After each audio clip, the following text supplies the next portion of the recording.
Welcome to 9th lecture of chapter wave optics. और इस lecture के जो अपने टॉपिक होंगे वो होंगे double reflection principle of polarization, polarization का डबल रिफ्लेक्शन प्रिंसिपल और निकोल प्रिज्म। दोनों छोटे छोटे टॉपिक है, थ्योरेटिकल टॉपिक है, तो इन टॉपिकों को अपन आज देखेंगे। तो लेक्चर को स्टार्ट करें इससे पहले आप वीडियो को लाइक कर दो और चैनल को अभी तक सब्सक्राइब नहीं किया है तो चैनल को सब्सक्राइब कर दो। तो चलो अपन लेक्चर को स्टार्ट करते हैं। तो लेक्चर को स्टार्ट करने से पहले आज अपन जो टॉपिक पढ़ेंगे, पहला टॉपिक जो होगा वो होगा double reflection principle of polarization, या इसी को बोल सकते हैं अपन polarization by double reflection method.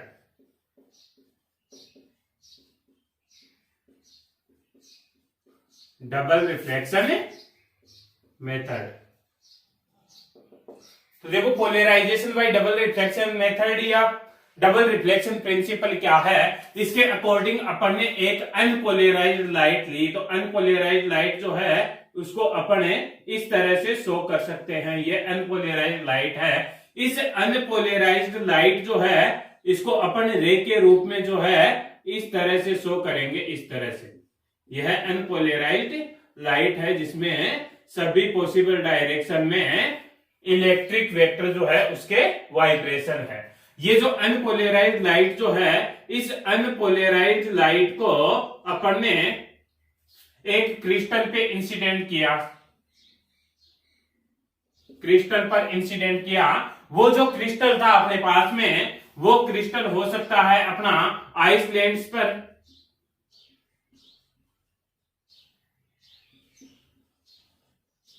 और कैल्साइट। जो अनपोलराइज्ड लाइट जो थी उसको अपन ने आइस लेंस पर या कैल्साइट क्रिस्टल पे इंसिडेंट किया, और ये जो आइस लेंस पर और कैल्साइट क्रिस्टल जो है इनके जो एंगल है वो एंगल है 71 डिग्री एंड 109 डिग्री। इतने एंगल पे जो है अपन ने इनके जो एंगल है, फलकों के जो एंगल है, सरफेस के जो एंगल है इंटरनल, वो 71 डिग्री और 109 डिग्री है। तो इस तरह के क्रिस्टल पे इंसिडेंट करते हैं तो ये जो रे होती है यह रे दो रे में डिवाइड हो जाती है, और दोनों रे जो होती है वह दोनों रे पोलराइज्ड होती है, पोलराइज्ड रिफ्रैक्टिव रे। दो पोलराइज्ड रिफ्रैक्टिव रे में डिवाइड हो जाती है। उनमें से एक जो रे होती है वह रिफ्लेक्शन लॉ को फॉलो करती है, रिफ्लेक्शन लॉ को फॉलो करती है, और इसको कहते हैं अपने ओ रे। दूसरी जो रे होती है does not follow reflection law, reflection law, और इस रे को जो है अपने ई रे कहते हैं। दोनों रे के जो पोलराइजेशन प्लेन कहे अपन या फिर वाइब्रेशन प्लेन कहे, पोलराइजेशन प्लेन आर परपेंडिकुलर। दोनों रे जो है अपने पास में उनके पोलराइजेशन प्लेन जो है वह परपेंडिकुलर होते हैं। तो ये जो प्रिंसिपल है अपना, इसी प्रिंसिपल को अपन डबल रिफ्लेक्शन प्रिंसिपल कहते हैं। तो डबल रिफ्लेक्शन प्रिंसिपल क्या हुआ? डबल रिफ्लेक्शन प्रिंसिपल के अकॉर्डिंग जब अनपोलराइज्ड लाइट को आइस लेंस पर या कैल्साइट क्रिस्टल जिनका जो इंटरनल एंगल होता है वो 71 डिग्री और 109 डिग्री होता है, उस पे इंसिडेंट करवाते हैं, तो लाइट जो है वह दो पोलराइज्ड रिफ्रैक्टिव रे में डिवाइड हो जाती है। उनमें से एक रे जो है वह रिफ्रैक्टिव लॉ को फॉलो करती है जिसको अपन ओ रे, तथा सेकंड रे जो होती है वह रिफ्रैक्टिव लॉ को फॉलो नहीं करती, उसको अपन ई रे कहते हैं। तो ये था अपना डबल रिफ्रैक्टिव प्रिंसिपल, और दोनों जो रे होती है उनके जो पोलराइजेशन प्लेन होते हैं वो परपेंडिकुलर होते हैं। तो ये था अपना डबल रिफ्लेक्शन प्रिंसिपल। इसी को आगे अपन डायग्राम में देखते हैं। तो देखो इसका डायग्राम जो है वह किस तरह से हो जाएगा। यह अपन ने एक क्रिस्टल ले लिया, तो ये जो है अपने पास में क्रिस्टल है इस तरह से,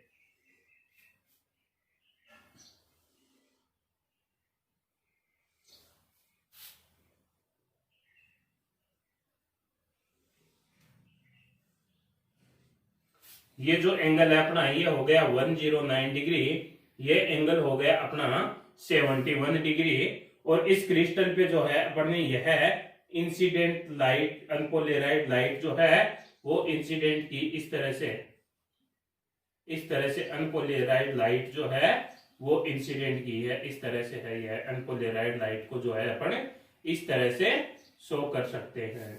तो ये जो अनपोलराइज्ड लाइट है इस क्रिस्टल पे इंसिडेंट होगी तो दो रे में डिवाइड हो जाती है। उनमें से एक रे जो है वह इस तरह से पास हो जाएगी, इस तरह से।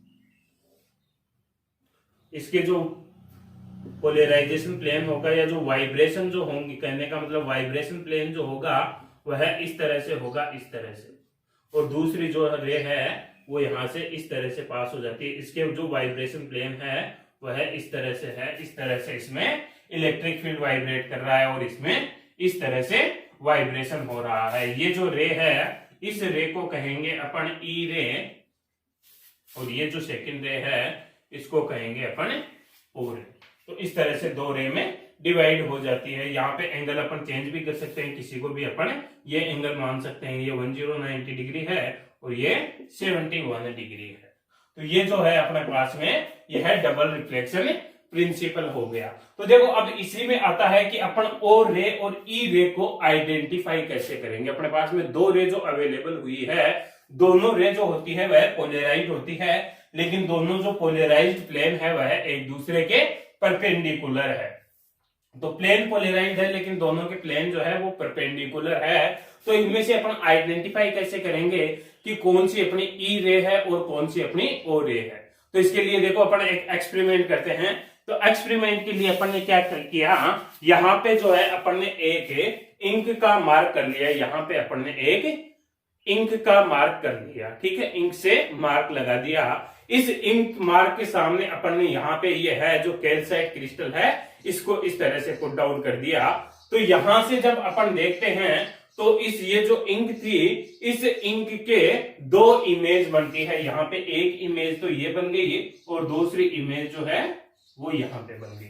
इस इंक जो थी, इस इंक से इंसिडेंट होने वाली लाइट जब इस पे इंसिडेंट होगी तो यह टू रिफ्लेक्टिव रे में डिवाइड हो जाएगी। तो इसकी दो इमेज बनेगी, एक इमेज यहाँ पे बन गई, दूसरी इमेज यहाँ पे बन गई। अब अपन क्या करते हैं, इस कैल्साइट क्रिस्टल को इस तरह से इंसिडेंट लाइट के रिस्पेक्ट में इस तरह से रोटेट करवाते हैं। देखो इस तरह से रोटेट करवाते हैं, इस तरह से रोटेट करवाएंगे तो इनमें से एक जो इमेज है वह दूसरी इमेज के चारों ओर जो है रोटेट करती है और दूसरी इमेज जो है वो स्टैटिक रहती है, स्थिर रहती है। तो जो इमेज रुकी हुई रहती है, अपनी पोजीशन पे रहती है, उसको तो बोलते हैं अपन ओ रे, और जो इसके चारों तरफ रोटेट कर रही है उसको बोलेंगे अपन ई रे। ठीक है, तो ये अपन ने एक्सपेरिमेंट कैसे किया, ये जो है यहाँ पे अपन ने कैल्साइट क्रिस्टल ले लिया और इस कैल्साइट क्रिस्टल को इस तरह से रोटेट करवाया और यहाँ से जो है वो लाइट पास हो रही है, यहाँ से लाइट पास हो रही है। तो इसकी यहाँ पे दो इमेज बनी, इस तरह से जो है दो इमेज बनी। तो उनमें से इसको रोटेट करवाएंगे तो एक इमेज जो है वह स्टैटिक रहेगी जिसको अपन ओ रे कहेंगे, और दूसरी जो है इसके चारों तरफ जो है रोटेट करेगी। तो ये था अपना डबल रिफ्लेक्शन प्रिंसिपल। इसी डबल रिफ्लेक्शन प्रिंसिपल से पोलराइज्ड लाइट फाइंड आउट करने के लिए एक ऑप्टिकल इंस्ट्रूमेंट बनाया गया। उसी इंस्ट्रूमेंट को अपन निकोल प्रिज्म कहते हैं। तो आगे अपन निकोल प्रिज्म कहेंगे। इसके नोट्स जो हैं वो आपको डिस्क्रिप्शन में दिए गए लिंक पे क्लिक करके आप फाइंड आउट कर सकते हो। तो नोट्स जो है आप वहां से नोट कर लेना। तो चलो अपन नेक्स्ट चलते हैं निकोल प्रिज्म पर।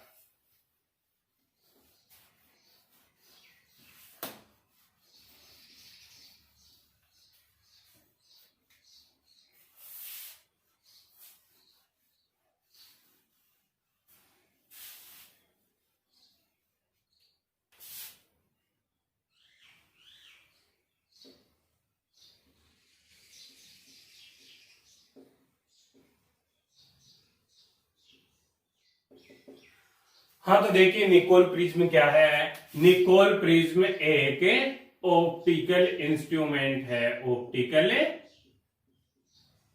इंस्ट्रूमेंट है। क्या है निकोल प्रिज्म? एक ऑप्टिकल इंस्ट्रूमेंट है। कैसा ऑप्टिकल इंस्ट्रूमेंट है भैया? अनपोलराइज्ड लाइट को पोलराइज्ड लाइट में कन्वर्ट करने के काम में आता है, या फिर अपन डायरेक्ट भी कह सकते हैं ऐसा ऑप्टिकल इंस्ट्रूमेंट है जो लाइट के पोलराइजेशन में यूज्ड होता है, यूज्ड फॉर पोलराइजेशन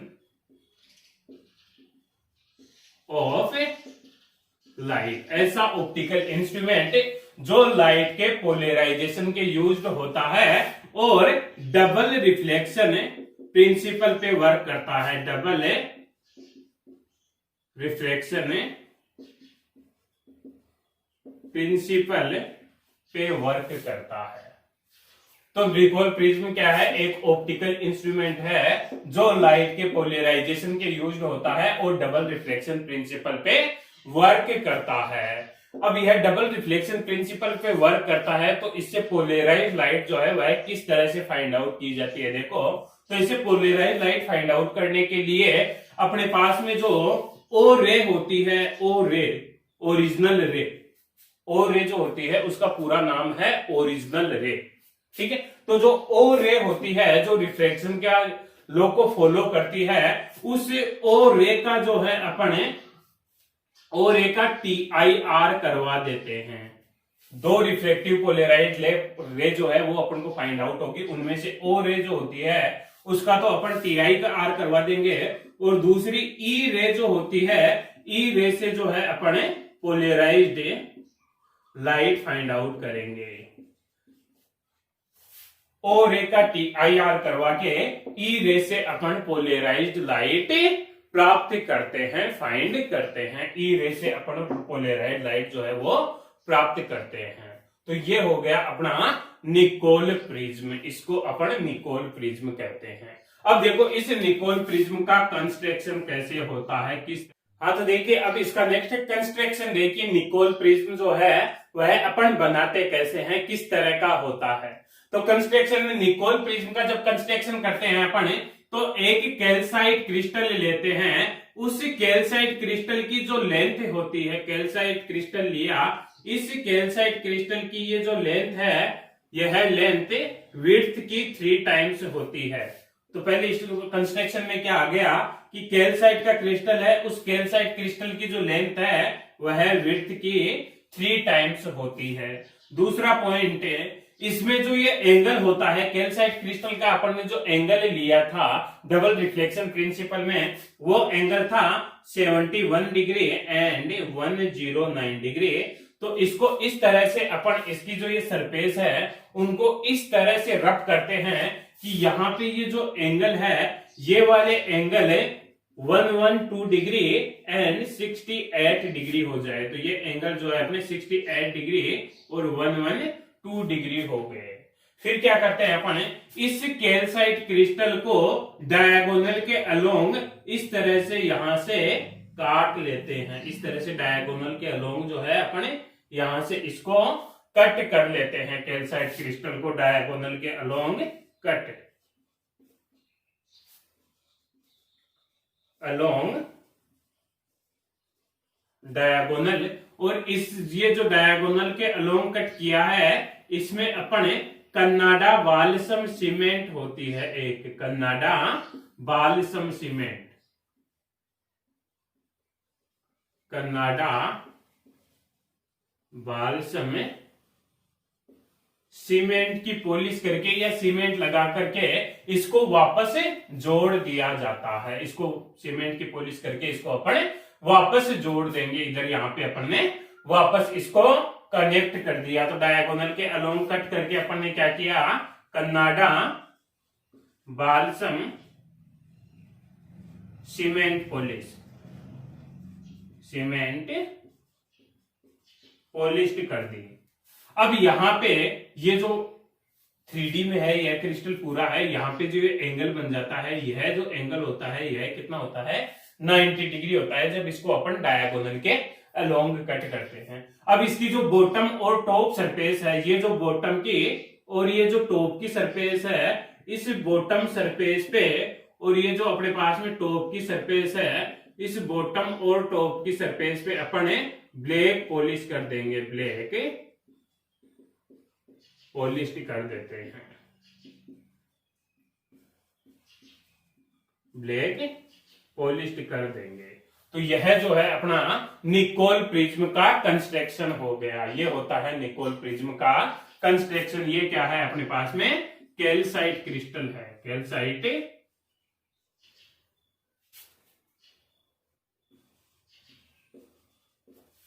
क्रिस्टल है, कैल्साइट क्रिस्टल है, जिसको अपन ने बॉटम और टॉप पे ब्लैक पॉलिश कर दी, डायगोनल के अलोंग कट करके कनाडा बाल्सम सीमेंट जो है वो लगा दी, और यहाँ पे एंगल जो है इसकी सरफेस को इस तरह से रब किया कि एंगल जो है वो 112 डिग्री और 68 डिग्री बन गए, और इसकी लेंथ जो है वह विड्थ की 3 टाइम्स होती है। तो ये जो है अपना निकोल प्रिज्म का कंस्ट्रक्शन हो गया। अब इसी में देखिए वर्किंग क्या हो जाएगी, वर्किंग। तो देखो यहां से जो है अपन ने अनपोलराइज्ड लाइट को इंसिडेंट करवाया, यहां से ये अपने पास में अनपोलराइज्ड लाइट है, इसको अपन ने यहां पे इंसिडेंट करवाया। तो ये जो है अनपोलराइज्ड लाइट को इस तरह से इंसिडेंट करवाया, इस तरह से,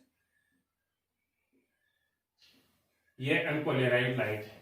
तो ये लाइट जो है यहाँ पे 2 रिफ्लेक्टिव पोलराइज्ड रे में डिवाइड हो जाती है। एक रे जो है अपनी वह इस तरह से पास हो रही है, देखो इस तरह से, इस तरह से पास हो रही है, और दूसरी रे जो है वो यहां से इस तरह से भी। ये जो रे है इसको कहेंगे अपन ई रे, ई रे, और इसके जो पोलराइजेशन या जो वाइब्रेशन होंगे वह इस प्लेन में होंगे, इस तरह से, इस तरह से। दूसरी जो रे है उसके वाइब्रेशन जो है वह इस प्लेन में हो रहे हैं। अब ये जो सेकंड रे है जिसको अपन ओ रे बोल रहे हैं, उस ओ रे के लिए ये जो कैल्साइट क्रिस्टल है, इस कैल्साइट क्रिस्टल का जो रिफ्रैक्टिव इंडेक्स होता है वह 1.65 होता है, और कनाडा बाल्सम का जो रिफ्रैक्टिव इंडेक्स होता है वह 1.55 होता है। तो ये जो ओ रे है यह 1.65 रिफ्रैक्टिव इंडेक्स से 1.55 रिफ्रैक्टिव इंडेक्स में मूव कर रही है। इसलिए यहां पे ये जो ओ रे है यह denser medium to rare medium travel कर रही है, और यहाँ पे ये जो इंसिडेंट एंगल होता है, ये जो इंसिडेंट एंगल होता है, यह इंसिडेंट एंगल क्रिटिकल एंगल से ज्यादा हो जाता है। क्रिटिकल एंगल से ज्यादा हो जाएगा तो इस ओ रे का जो है TIR हो जाएगा, ये ओ रे यहाँ पे वापस आ जाएगी, और ये नीचे जो ब्लैक पॉलिश जो थी इस ब्लैक पॉलिश द्वारा एब्जॉर्ब कर ली जाएगी। ओ रे जो है इसको ब्लैक पॉलिश एब्जॉर्ब कर लेती है। इस तरह से इधर भी जो जाएगी उसको ये वाली ब्लैक पॉलिश एब्जॉर्ब कर लेगी। जबकि ये जो दूसरी ई रे है, उस ई रे के लिए ये जो रिफ्रैक्टिव इंडेक्स होता है, यह रिफ्रैक्टिव इंडेक्स जो है, यह कैल्साइट का रिफ्रैक्टिव इंडेक्स वो 1.45 होता है, और कनाडा बाल्सम का 1.55। तो ई रे के लिए जो है ई रे वह rare medium to denser medium travel कर रही है और सीधी पास हो जाती है। इसलिए अपन को जो पोलराइज्ड लाइट मिलती है वह ई रे से मिलती है, जबकि ओ रे का अपन ने TIR द्वारा एब्जॉर्प्शन कर लिया। तो ये था अपना निकोल प्रिज्म का कंस्ट्रक्शन और वर्किंग। तो इसकी थ्योरी जो है आपको नीचे डिस्क्रिप्शन बॉक्स में दिए गए लिंक पर क्लिक करके डाउनलोड कर सकते हो। तो आज का लेक्चर इतना ही। लेक्चर को लाइक करो, सब्सक्राइब करो और शेयर करो। Okay, thank you.